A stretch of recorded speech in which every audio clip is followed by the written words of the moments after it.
we've been talking about, political parties. So there's so many political parties registered. Is it over 90 and so on? And how are those parties governed? What are the individual constitutions of those parties? If you wanted to join a party, how do you join a party? If you wanted to exit a party, how do you exit a party? If you're a member of a political party and you want to affiliate with another one, what is that exit? Should you formally delink yourself from this, and then you start associating with the other, and so on and so forth? We've invited the Registrar of Political Parties, John Cox Lorioinokou, who is now here to take us through all this. Bwana RPP, karibu sana. Asante sana. Thank you very much for joining us. We're going to have an interesting conversation because you'll be teaching us, and also we'll be getting to play politics with you. But first, Janet is going to give you the day's quote. It's only 8 and the politics that we've played from, from 7. Hey, today's quote is by Martin Luther King Jr., given that the third Monday in January is usually Martin Luther King Jr. Day. In 1963, he said, "Oppressed people cannot remain oppressed forever. The yearning for freedom eventually manifests itself." How do you resonate with that? What comes to mind when you hear that quote? Well, I think it just speaks to there is a limit to what extent people can bear something. Because in the process of being depressed, they are forced to learn. They are forced to ask themselves questions. And when they reach a point where they feel they have enough answers, then they will give feedback. Oh, that's good. I think that is what that means to me. That's really well said. When they get to the point where they have enough answers, they'll give feedback, and you'll know. I quite like that. Yeah, that's really good. Let's begin with an overview of the mandate of the Registrar of Political Parties. Okay. Yeah. Well, thank you very much. I first want to appreciate the opportunity to be here. I think it's one of the golden opportunities to have, and I want to appreciate the media for giving me this chance to be here. So thank you very much, first of all. Allow me to say that, as you already said, my name is John Cox Lorioinokou, the Registrar. I came on board October of last year. And of course, the office of the Registrar of Political Parties is not a new office. It's been in existence for a long time. And the primary responsibility is the registration of political parties. And the second one is the regulation of the political parties. Right. And then the supervision of those political parties. And then the administration of the political parties fund. The office exercises those roles, of course, in different aspects in relation to what the parties are supposed to do in terms of their roles of, implementing democracy in this country. So it's a role that extends from the time that somebody shows an interest of wanting to register a party to the time that they come on board as a registered party, and to the extent that they will stay on board as a party that continues to participate in the shaping of democracy. Okay. Yes. What's the threshold for forming a political party in Kenya? Mariam wakes up today and decides, nataka kwanza chama yangu nitaita Mabiba. Okay. Political party. It's a process. It's actually a very tedious process. Of course, it has evolved over time. Because earlier it used to be, just like you register a society, and there were very minimal requirements. But of course, it has evolved over time. And maybe allow me to say there are about maybe 3 stages of registration. And the first stage is showing that intention to register a party. Okay. And when you show that intention, then you are guided to propose, what name you would want to call yourself. Okay. Then you propose what type of colors you want to have for yourself, what symbol you want to have for yourself, what logo you want to have for yourself, and all those are taken through a process of search in the system. Remember, there are already existing political parties, and part of the registration is making sure that at least we try as much as possible not to duplicate the identity of parties. And therefore, there is a whole team that gets into the search process. So you actually formally apply to reserve a name, which then goes through the search committee. They reflect it upon the existing laws. It's not compared to the others. It doesn't have any conflict. compared to what is the general understanding of the public. It is not offensive. I mean, there are a number of issues I looked at. When that is okay, then you are told, well, your name is reserved, and we give you a period of reservation, and then you propose what type of colors you want to have. Again, that is taken through the database to just confirm it is secured for you. And then when you finish with that first process of reservation, there is again the proposal of who is actually proposing this party. I mean, they usually call the founding members of a party. And that's again another very rigorous process that involves many other people. For instance, when you propose to us the names of your founding members, as an office, we subject that to background checks. We send that information to EACC. We send that information to NIS for purposes of background check of those individuals, whether they actually comply to the requirements of leadership of a party as per the description of the Constitution, especially Chapter 6. So those are processes that we subject to other organs. When they give us feedback, then we give you a green light and say, well, your people have been considered, they are okay, please go to the next process of now proposing to us how you want to restructure yourself. You have to give us how do you want to run in terms of a constitution? You give us a proposal of what your constitution. Of course, there's a whole framework of what that constitution should contain in terms of the whole process, what it should say, the name of the party, what the party does, the principles, how it will govern itself, what organs are going to exist, how are they going to manage the day-to-day events. That constitution also has a threshold of what it should be able to satisfy before we can qualify it for a constitution. When you fulfill all those preliminary processes, then we give you what you call a provisional certificate, which then tells you, okay, according to the background check, according to the basic documents, you have fulfilled that qualification to start thinking of a party. Then you are restricted to some things you can do. One is that you can actually familiarize yourself. Maybe you can get access to the public media, of course the one that is like the KBC and all that, to be able to sell yourself out. You can start telling members that you have a party that you want to run, but you cannot participate in elections. You have no right yet to participate in elections. When we give you a provisional registration, we give you a period of 270 days, within which you have to comply and come on board as a fully registered political party. If those 270 days expire before you are fully registered, then you go back to square one. You go to start again the process of registration. Because we believe that by that time there have been so many other things that have taken place, and you need to restart the process.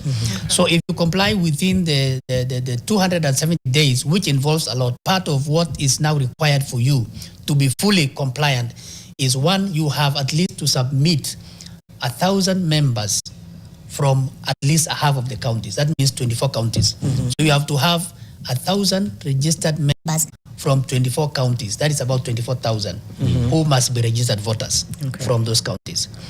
Number two, you have at least to establish offices in those half number of counties, which is again the 24. So you have to have county offices in the 24 counties and head office wherever you want. It doesn't have to be in Nairobi. You have to have a headquarter of that party that is someplace. Then you have to have had a working website, for that party. That is one of the new things we have brought on board, considering the changing environment and access. And, we have people who don't like sitting in lines for a long time and going to physical locations. And so we want the parties to embrace that. We have also introduced something that we're still working on the reforms, but it's already in process.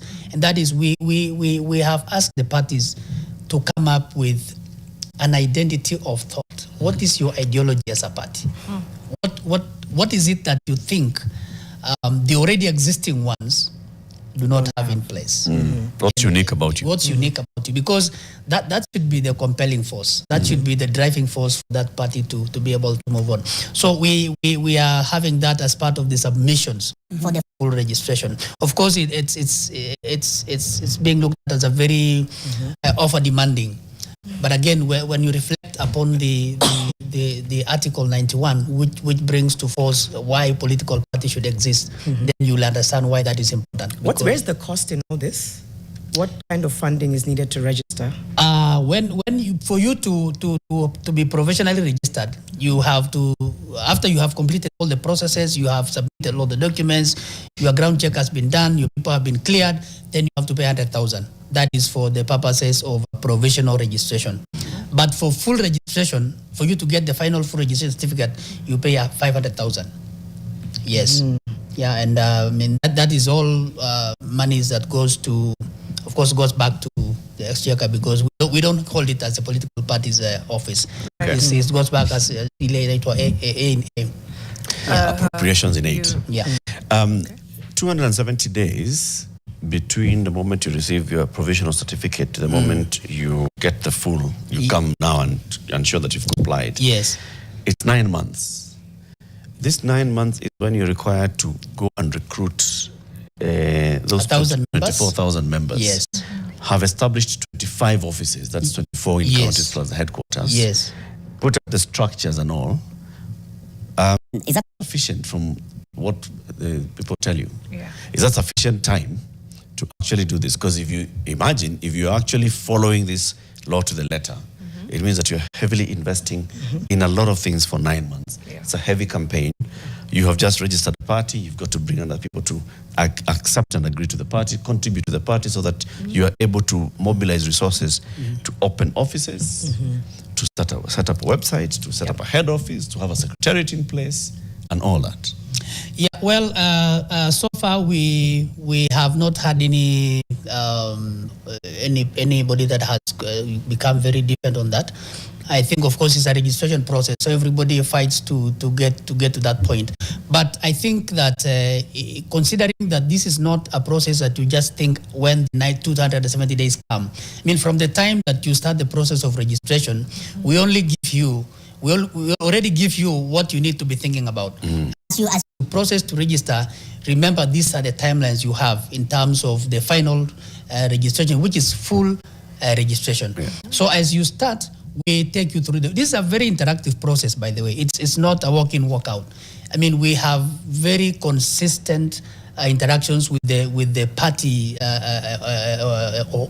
officials who register the party. So from the time they show the interest of securing the names and all that, we start engaging them actively so that they are actually aware of what is required. Of course, it is resource intensive. Yeah. Definitely, it is resource intensive because you consider being able to recruit, across the counties.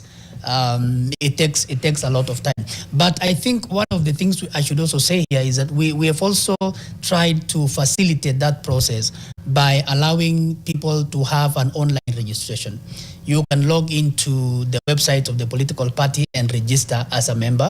We have the user code *509#, which you can register as a member. And I think so most of what the party is supposed to do probably is publicity, so that there's enough information out there for people to know that this is a new party that requires people to get to it, and of course be able to buy into the idea of why they should get into that party. So I think in terms of whether that timeline is sufficient, I know it's a time that is of course set by the law and subject to any reviews. If any sufficient information comes on board that this is not enough timeline, I mean, those are issues that come. It's a discussion process. What Again, laws? hold on. Does the RPP have the capacity to actually verify that this party has 24 physical offices? Right. In at least 24 counties. Yeah, well, that's a very good question. Well, part of the mandate of the office is that verification. That's why I say this is a very resource-intensive process, because even for the registrar of political parties, it is a very resource-intensive process. Right. We actually have to physically verify those offices in all the 24 counties. We have to verify, so that when a party has reached that stage of saying, okay, I have done my establishment, I have the 24 offices, we actually structure a schedule from my office for the verification of each of those offices in every county where that party has physically. So you have to come to a place, yes, physically see an office that is branded. Physically see an office that is branded, an office that has signage that says this is where the office should be, an office that is compliant. They're supposed to be PWD compliant in terms of access. An office that shows that they have the requirements of an office. They have to have the register of the party. They have to have the constitution of the party. They have to have the members who are supposed to be officials of that county for that political party. So, I mean, there are documents that you have to verify when you get to the office, not just a physical house, but you actually have to verify that they have the documentation required for them to be able to have a branch office. Remember, this is in the effort to try and have the party be accessible by Kenyans in those respective counties, because political party is supposed to be, have a national face. So that national face is part of being established in as many counties as possible for people to be able to access. Will you check a list, the list document? Yes. Is that among the things? Yes, among the things. And what is the minimum list required? Because, I can just know that the registrar is coming this month, take a 2-month list, paint an office, and have all these documents ready. After I've gotten my certificate, close the office. Well, a challenge indeed. But we require at least to have a list that is live. I mean, at least that is, even if it is for 3 months. But remember, the requirement for having that office is not just for registration. It becomes a compliance requirement for the rest of the time when that party is active. So what happens is that after you have been fully registered as a party, we then have what we call compliance clinics for all the registered parties. And part of the compliance clinic is to check how many of the requirements that you are given are you still sustaining as a political party. So part of the threshold of compliance is maintaining those offices over time as you continue as a party. Even the membership of the 1,000. Of course, as I told you, the system allows members to come on board parties, and they can also get off. So people can resign from a political party offer that USSD code. So that means your threshold can also fall in some time. So and it'll be non-compliant. Yes. So I want to ask then the question. Yes. How many compliant political parties do you have as of today, 19th of January 2026, in your register? I would say that we have. Of course, there is no party that is non-compliant per se, because I can tell you, as of last week, there were a few. I would not mention them, but there are a few that have put on notice for the registration because of non-compliance. When you fall short of the compliance status, we understand the resource intensiveness of this. And so we give warning. We give you a warning that you are falling short on 1, 2, 3 items. We give you maybe a period of 1 month to comply on those items. If you comply on those items, we move on. If you don't, we give you another reminder. And then when we get to the third time, we tell you, okay, now it seems you are not willing to do this. So I think we have that variation. The biggest challenge here is especially membership, because members keep going and coming, and that becomes a very delicate balance to deal with every time. So how many are compliant? I would say we can categorize them as how many are compliant, how many are on notice. I think so far the ones that are on notice are, I think there were 3. The ones that I put on notice for the registration if they don't comply, which could be coming, this week maybe to the light. Hopefully they will be able to work on themselves. But I think in terms of the total 92, which are the registered political parties, we have 75 that are like fully compliant. And then we have about a few that have maybe 1 or 2 items that require compliance, because we had our last compliance clinic in November for all the parties, where we gave them notices to comply actually by this January. So we are waiting for that list to come. Part of why we need to make this agenda is because we are preparing for election. And part of what these parties need to have is all those areas of compliance for them to be ready for the general election. Okay. Let me get into money matters. I'll get back to which constitutional provision sets out these guidelines for the registration of a political party? Article 91. Article 91. Article 91. Has there ever been talk of amendments or anything of the sort? Because I'm looking at the cost of setting up a political political party, and it's incredibly intensive. Over the last few years, we've seen pushes for young people join a political party. And then there's the other side, which is like, none of these political parties speak to me. Let me start one. Then I think about starting. I would need 100,000 to start, then 500,000 for full registration. Setting up, that's actually the easy part, to be quite honest. To set up offices in 24 counties, to recruit 1,000 members in 24 counties, that's running into tens, Millions. Yes, I mean tens of millions of shillings at the very least, which essentially just locks out anyone who doesn't have institutional wealth. So I'm wondering, in the wisdom, this is less a question and more just me pondering, you know, the writers and the authors of this constitution were very, very wise. Is this a blind spot in our constitution? How so, Mariam? You're locking out anyone who doesn't have significant financial muscle from registering a political party. Okay, so we are locking out at least 40,000 people from registering a political party. No. Because remember, the whole idea is that it's not Mariam to own a party. Yes. Okay? Yeah. It is Mariam to convince 25,000 people at least. So let's say 30,000 people to come together into a political party. Yeah. Right? So first of all, can that 30,000 people raise 600,000 shillings? They could, but I would have to go around 24 counties convincing these people. That's again financial muscle. But that's the point. Now you have social media, right? You can use social media to reach out. You can use all media to reach out. You don't have to go there physically.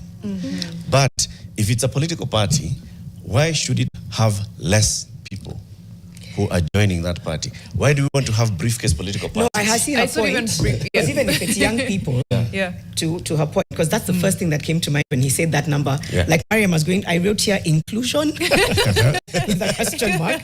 Because even if it's 25,000 people, we don't know what their income is. If you're appealing to a grassroots population, where are you expecting them to mobilize that kind of funding? So I see that gap when it comes to how expensive it seems, even though I know that's also in place to make sure that we don't have weird people come in. But we've seen over the last few years, there's every chance that young people could run and form a very powerful political party, those who are interested in it. And this kind of locks them out. I think we have to think about this broadly. I understand the context that you're talking about in terms of the expensiveness of probably establishing a party. But again, we have to ask ourselves the question, for who does the party exist? Okay, for who does this party exist? And that's one of the things I've been trying to drive the political parties. The political party as an institution is not an entity to itself. It belongs to Kenyans. That's the reason why it exists in the first place. So we have to look at the requirements of the political party, because if you look at the context of Article 91, it speaks to the broad reflection of a political party as a national institution. So having presence in a half of the established levels of governance is not too much, you know, like it's part of the statement you want to make. Because remember, and I always say this, you know, political party candidates are only political party candidates to the extent that they remain at the political party level. But when they get to be elected as president and members of the National Assembly, then they stop being political party representatives. They become representatives of all Kenyans. Okay, just pause there. Don't lose your trail of thought, because we do have to go into a break. We're talking about the politics of political parties. We are in studio with the Registrar of Political Parties, John Cox Lorioinokou, who we talked about the registration. I really want to find out about party hopping and what it says about that, pluralism, and how to avoid that. But we'll be back after the break to continue that conversation. Video. We love to hear from you. Absolutely. Just before we get back to the conversation, a few messages. So I already kindly ask him how much it would cost to register a party. That's Antonio Maina. And then we have Bakari Sagna. Given that registrar is appointed by president, who is also a political player, what specific actions is he taking to ensure ORPP institutional independence from executive? That's one. Charles Ndungo is echoing something Eric may have said during the break. I don't think that physical verification is truthful. You say it's on paper, but none on the ground. Anyway, he's just protecting the office. Do I have to visit their office physically to withdraw or resign from a political party? It's a good one. And then finally, Bibi Usuni is asking, please ask the registrar, does ORPP provide guidelines on how extensive these documents should be, or parties can present simple documents that still present the party ideology? These are good questions. I think they really Yeah. are. I think we start with the one on independence, or Yeah, which was independence. The first one was, yes, it was independence So from the independence executive and then verification of the offices, and then now and the ideology. yes, ideology. I think it's true. Of course, the registrar is appointed by the president. But I can tell you, we really should appreciate the context and the constitution that we have, because I think the constitution has given us a lot of cover to implement our duties independently. Actually, I can give you a thought. If you search today, anywhere, whether it is in the internet, whatever, I mean, independent office of the registrar of political parties in Africa. The only one that is independent is Kenya. All the others are either part of a ministry in government or they are in government. I mean, the only country that has an independent office of the registrar is Kenya. So I would say that in terms of doing my work as a registrar, I have a constitutional, strength to be able to do what is required of me as per the establishment of the constitution. Is there pressure? Of course. I mean, are there, calls here and there? Of course. But at least you have the cover to be able to do what you can do, and people really have nothing to do about it, because you cannot be taken to court for doing what the constitution has given you to do. You cannot just be removed. Yeah, you cannot just be. I mean, again, to be removed, there has to be a procedure, which is what the constitution has given us. And I think we should be very grateful for what the constitution has given us. Probably just to answer that on the appointment by the president. Yes. What's the process of appointing the registrar of political parties? The process of appointments, of course, when the office falls vacant, of course, it's announced by the public service, and then they, of course, put adverts out there for Kenyans to apply. Then, of course, when Kenyans apply, the processes of shortlisting could go on depending on what kind of requirements were there. And by the way, this also goes all the way, including the NIS background check, and of course USCC and all that. And then after that, of course, you attend interviews, very competitive interviews. Then after you have gone through interviews, then you go through vetting of the Committee of Parliament. And in this case, it's Justice, Legal and Affairs Committee of Parliament. And then when that committee has done the vetting, then the names are again taken back to the president for purposes of taking for appointment. So that is the process. So this appointment is not like how the president appoints a chairman of a board, where he does not consult anybody. It's the president's prerogative to appoint Eric as chairman of No, the board. this is actually a competitive interview process, and it goes through the House for vetting, for you to be vetted and given that position. Yes. Okay. The next question. Yeah. Was Then on there was verification of there was offices. I think the question was, is it really practical? And I think I said earlier that actually for us it's a whole activity. Sometimes it takes from 1 week to 2 weeks to do verification of political party office. And so what we usually try to do is at least try to get maybe until we have maybe 1 or 2 parties, so that we do not, because doing every party differently is very costly. Yeah. So, but we do dispatch teams to the counties for physical verification of those offices, and they bring feedback. And some of those offices have been disqualified because they don't comply. I mean, you get somebody who has just gotten a shop and then painted, but you can still see there was an M-Pesa thing in there that's not been covered yet, and so they have to be told this doesn't comply, so they have to redo that again. Yeah. Okay. So when you speak to the parties, you understand the constraints. But again, it's a requirement that we've given to ourselves, which we have to fulfill. But in terms of actual visit, that happens. I can tell you that the schedules can be available. Now, Ideology. the withdrawal. Let me stretch the ideology. Yes. Oh, you wanted to go to withdrawal first. There's somebody who asked whether they need to physically come to the office to withdraw from a party, and the answer is no. We have you can go to the website. We are also on eCitizen, by the way. but you can go to the website of the party or our website, and then you can actually withdraw from a party, or just by SMS. Say *509#. Oh. You can register as a member of a party, or you can actually resign from a party. I think it's good to say here that this has really evolved, because initially people would find themselves in parties they don't even know when they actually were put there. I'm not sure if you have found out whether you are a member of a party or not. But what has happened now is we have tried to tighten the strings a little bit. For you now to register anybody to a party, they have to consent. When you put their ID number into your system, it sends a message to that person's phone number and says such and such a party wants to register you. Do you consent or not? Yes if they or no. refuse, then you can't register them. So for somebody to get out of a party or get into a party, you can do it through your phone. It's something you can do. But if you are an elected member of any of the houses, you have to do that in writing. Because we do not want to have somebody saying, I didn't do it, somebody did it, and I was not aware. So you have to do it in writing. We have to receive that physical letter so that then we are able to say, this is approved. Just before the ideology, Mariam, just before I forget. I was even... Just because you said if you want to withdraw or... If you want to resign or register. What about if you're defecting? If you're hopping to another party, does it need the same kind of... You can't hop before you resign.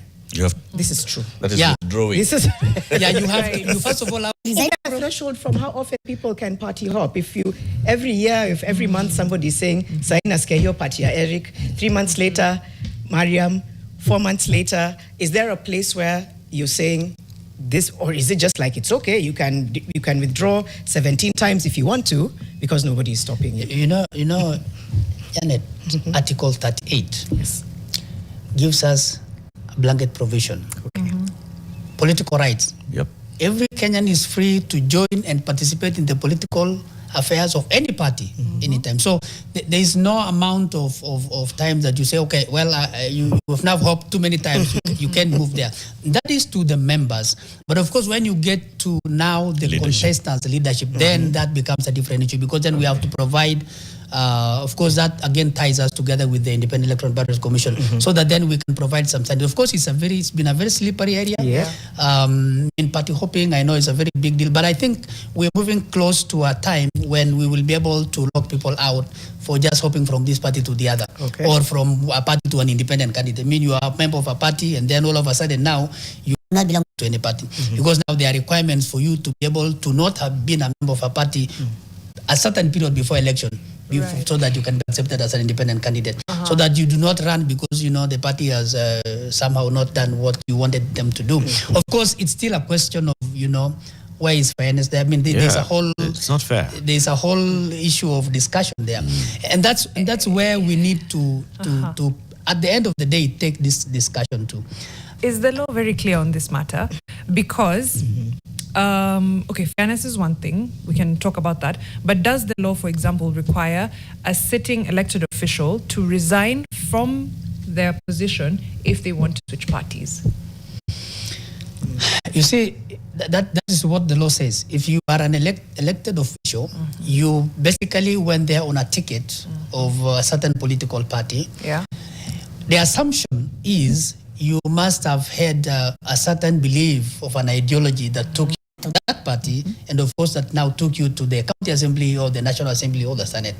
And if a point in time reaches where you feel that the ideologies or the beliefs of that political party do no longer resonate to you as an individual, then the correct thing to do is to say, okay, I am done. I do not want to be associated with you. I'm getting off this bus, and I need to get to the next available bus that I believe I trust. Of course, so that means if you are an elected leader, what's expected of you is to say, okay, I'm getting off.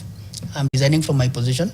I'm getting to a new party, which I think gets to where I want to be. Of course, the question is, does that happen all the time? That's where the slippery path comes in, because somebody will say, I didn't say anything. We was hard talking about the other party. There's a process we call dimming in party, where we feel that you are propagating and carrying on activities of another party besides the one that took you to the county assembly or the national assembly. But of course, people say, me, I didn't do anything about that at all. Because again, for us, as a political party office, until there is a formal written there has to be a complaint. Complaint, there is really nothing we can do. I mean, we can go with hunting individuals for having talked about other parties. Right. The party responsible for that person has to give us a comment saying this and this person is actually propagating ideologies against what we are propagating as a party. But even in practice still, have we seen proper, leave alone, a hint here and there, someone who is clearly defecting and switching parties, resigning from their elected position, and what role, because regulation is part of your job and supervision as well. So what enforceability is there as far as the office of the Registrar of Political Parties to ensure that if someone is party hopping, they resign from their elected seats? Have we seen it happen? Let's give an example. Rigathi Gachagua is now the party leader of DCP. He was the deputy party leader of UDA. Okay, did he resign to UDA? Because publicly we reported that he has done that. Did that information come to the office of the Registrar of Political Parties before registering him as a leader of the new party?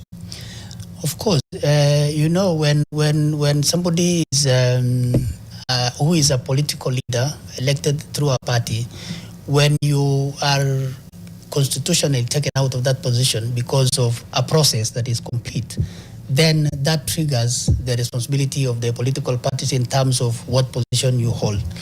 So before he came to be the party leader of DCP, of course he had first of all to get off the UDA. And that, I told you that for somebody to resign from a party that took you to you have to do a written saying that now I am no longer a member of that party for you to be able to get to the other party. So that is a very formal process, especially for anybody who is in current leadership or who is actually in a position.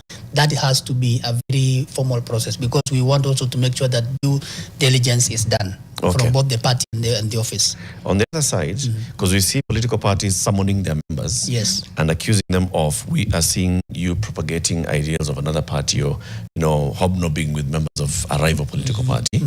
They seek to have their internal process.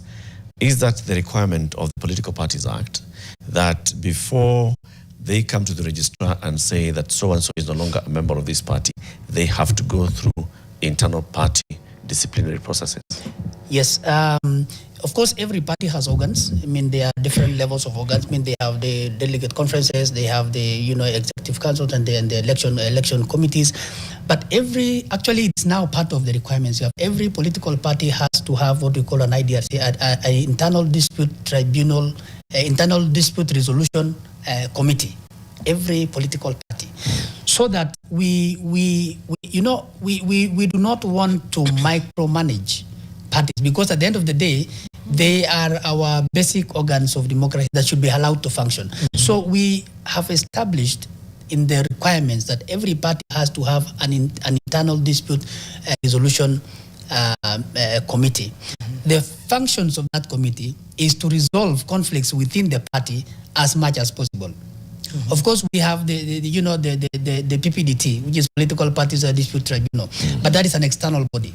And so as an office, what we are trying to do is actually trying to empower the parties to have the capacity to resolve their internal conflicts, because that minimizes this external pressure, this external aggression from other parties. So every individual political party has an internal dispute resolution committee, which as an office, actually, we specifically train the members of that committee. Even as we go now to elections, we try to train them on their role. Of course, these are members of the party appointed by the leaderships of the party. And there's a whole other framework that needs to be done in order to make them more stable and more functional organizations. For me, I believe that for us as a country, I have a very strong sense that if we do not empower the democratic processes in the internal political party systems, it will be very difficult to actually have a public democratic processes, because the same people who manage those political parties are the same people who we are bringing to the space to manage the democracy for us. And I think that the processes in those political parties are the place we need to start, so that they are able to actually appreciate that they are democratic institutions. They are able to appreciate the differences they have. That's why the whole issue of inclusion and all that has to be appreciated within the political party systems, so that then when you become the president, you already have a culture of appreciating that democratic process within the political party. I know we have just a few minutes left, and I had wanted to ask something about funding. I know you wanted to ask about ideology. Yeah, and also 509, but go ahead. Oh, first. 509. So we'll do a bit of a quick fire because we don't have a lot of time. But for ideology, it seems like, I don't know whether this framework that exists encourages ideological parties or, in a sense, rewards opportunistic coalitions and opportunistic personalities or people who have the finances to further their career. So ideology, because you said, come with your ideology, but the framework doesn't seem to appreciate fully, or what at least we see is more personality driven rather than ideology driven. I was also going to say how you enforce ideology, because I can verify your 24 county offices. How do I verify that you have an ideology? Yeah, thank you. I think it's a bigger challenge than what you say. Actually, for the process, the ideology is actually presented individually as an ideology. You present to my team your ideology as a political party when you actually register. Now, the question is, how practical is that ideology consistently lived by the party? And that has been my challenge to the parties, because it's one thing to say, this is our ideology, and it's a whole different thing to live up to that ideology. Because ideology basically is, is a set of values, that you hold yourself accountable to within certain principles, which is what the whole thing says, that, we are multi-party democracy founded on national values and values of good governance. And that's what I tell the parties, you are the beginning point of national values and principles of good governance. So when you bring to me an ideology, and you bring it to the office of the Registrar of Political Parties without your compelling, attachment to it, it doesn't serve the purpose, because you have to live that ideology. And I think one of the challenges that we see, because for me, I think I would love to see parties that remain consistent without deficits.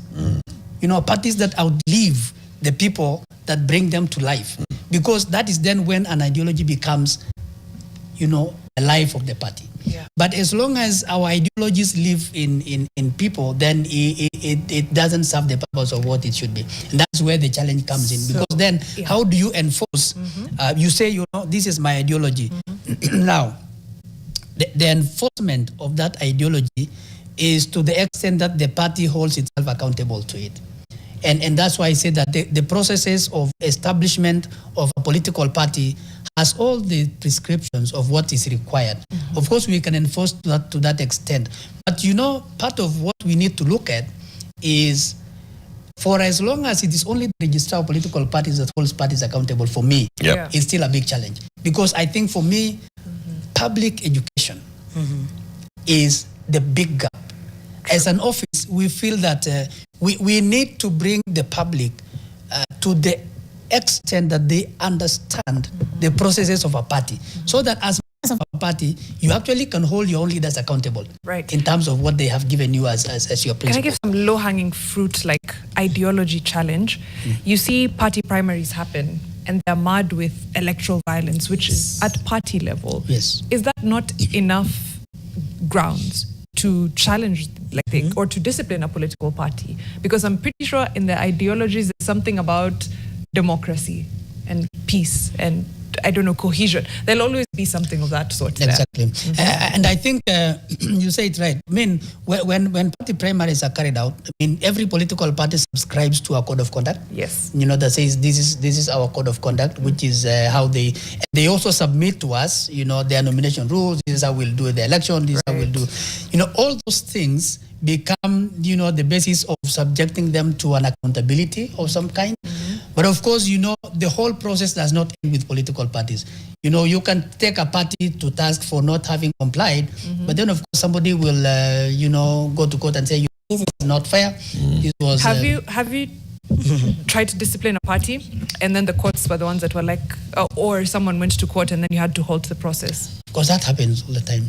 Yeah, that happens all the time. And I think part of what I think needs to be pushed is just the coming back to us and just accepting that these are rules we give for ourselves and just being honest and living by them. That is where I think we have a big problem with. Okay, we can really take a while on this one, but just the last one, there was a comment on someone saying they've tried, I think it was Charles, saying they've tried to use 509, but there's no option for withdrawal. I've also just tried resignation, withdrawal. Resignation. I've also just tried to use it. It's just leading me towards registering into it, because I'm now at select your identification document. I've actually gone through that entire process as you was answering. Yeah, me too. So if you go through it, it'll send you a PIN. Use that PIN to log in, and once you log in now with your account, it'll give you your details. So it has showed me, and I've asked my membership. It told me I'm a member of a party. I've just resigned. Oh my God. Okay, let me finish the process. We still have a few. I was like, when did I join? Answering the prompts correctly, because it just told me your registration validation was not successful. Okay. I guess because I think probably, of course, it's a process updated to internet and all that. So maybe it just also has some time a little bit. But like he says, it's a process you can complete actually. And that's one of the surprises we get. People find themselves in parties they have never been. That's a good example. That means you have never checked your status since 2022, for example. Because anybody who was registered in a party before then is still in that party. Because after then, that is when the issue of consent came in, when the party cannot register you without consent. Yeah. But before that, they used to just register you, wherever they want.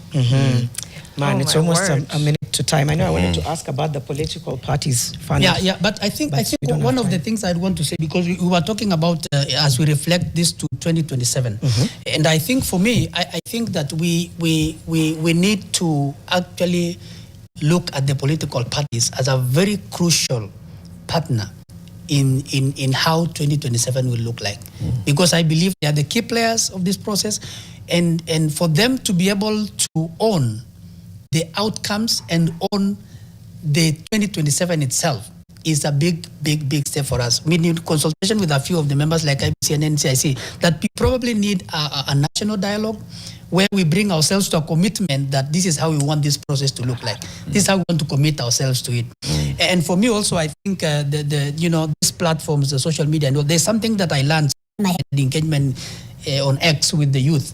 And I was told something about fact-checking. Yes. And it scared me a lot because, we have a very robust, efficient social network. Yep. And as we go to 2027, I think that fact-checking across board is a critical issue. All right. Otherwise, managing the outcomes of the social media will be a very difficult problem. I think we'll need you back. I feel like we've scratched the surface, but thank you for your helpful information. John Cox Lorioinokou, Registrar of Political Parties, talking about the politics of political parties. Oh no. I'm also a member. You're also a member. Hey. Oh. So please check it. It's star 509 hash. Don't worry, you can star 509 hash. Please check because he's educated us on that. But in the next hour, as Mariam processes, Angel Mbuthia. This is jokes, guys. If I name the political party, it's a joke. Angel Mbuthia is the National Youth Chairperson, Jubilee Party. First, I wanted to react to all the conversations we've had today, but talk to us as well about youth power and the 2077 vote. It's coming up to 9 a.m. Stay with us. We'll be back after this break.